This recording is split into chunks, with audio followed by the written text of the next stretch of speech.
The final task you're going to do is to add icons to some of these stickies. So if you go over to the toolbar again where these 3 dots are, if you click, you'll see some apps, a variety of apps for different purposes. You can go and choose some charts, but we're going to go to the icon finder. In the icon finder, I'm going to type in beach, because I mentioned that I live near the beach. And then I'm going to choose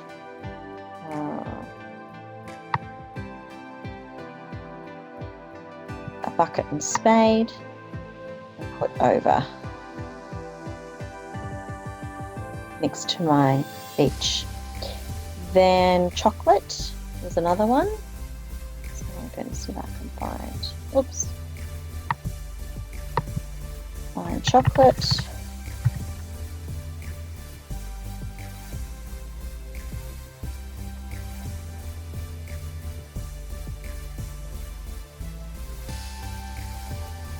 That's my idea of chocolate. Put that in. And then I'm just going to resize that so it fits onto my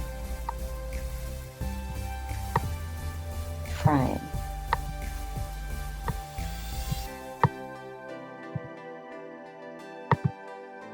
So hopefully that exercise has helped you feel a little bit more comfortable about using stickies, frames, comments, tags, and icons.